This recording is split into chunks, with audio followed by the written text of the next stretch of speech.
I want to tell you about a monk. His name was Elder Amphilochius of Patmos, a Greek Orthodox monk who lived on the island of Patmos, the island where St. John wrote the book of Revelation. He lived from 1888 to 1970. He was known throughout the Orthodox world as a healer, a confessor, and a man of deep holiness.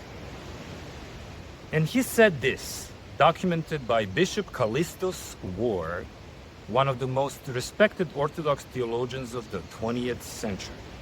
And I quote, "God gave us one more commandment, which is not recorded in Scripture.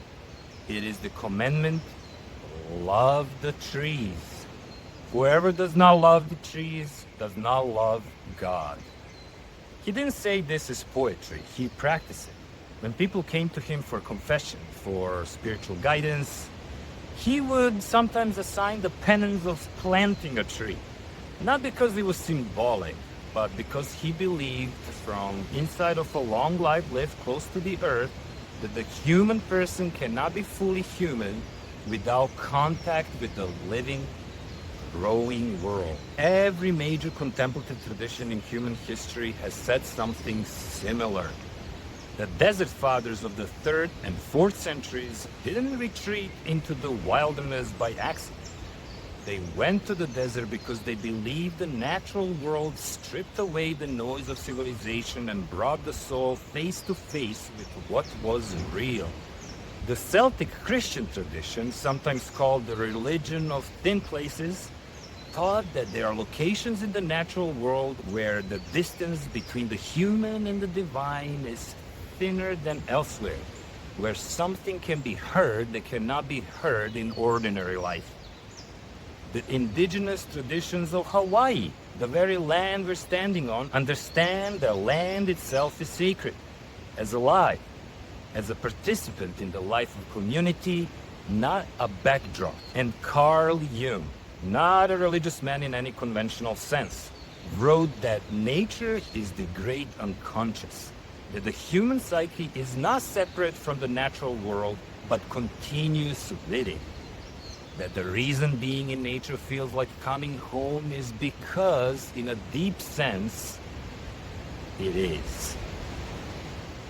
I want to share something from my own experience. Some of the most significant moments in my own development, the moments where something in me shifted or opened or became clear, did not happen in a consulting room or in a library. They happened outside, in the desert, on a hillside in Serbia, at the shoreline at dawn.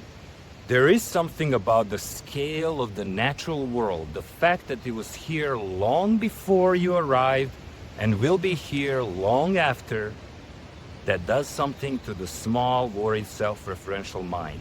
It doesn't crush it, it simply puts it in proportion. And in that proportioning, something deeper has a chance to be heard. This is what Elder Amphilochius was pointing to. That is what the Desert Fathers were seeking. That is what Hawaiian tradition of aloha aina, love of the land, has always understood. I want to offer you 1 minute of this right now. If you're watching this outdoors, stay where you're at. If you're indoors, find a window or close your eyes and let yourself be here in this forest through the screen. Let your feet feel the ground beneath you, even through shoes, even through a floor. Take one slow breath in and out. Let your gaze soften. Not focused, open, as if you're seeing more than one thing at once. Simply allow yourself to feel, without analyzing it, that you're not separate from what surrounds you. That the same energy that moves through the trees and the grass and the clouds moves through you. That you belong here. Stay there a moment longer.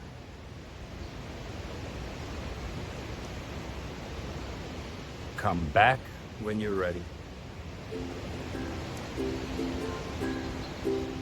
This is what every natural place is for. Not just recreation, restoration in the deepest sense of that word. The restoring of what was always here. Let me bring this together. Your body responds to nature with measurable, documented physiological changes, reduced cortisol, restored immune function, a nervous system shifting from fight or flight to rest and repair. This is peer-reviewed science from Japanese, American, and European research institutions. Your mind recovers in nature what modern life depletes: directed attention, freedom from rumination, the capacity to be present. And it does this not through effort, but through effortless engagement of soft fascination.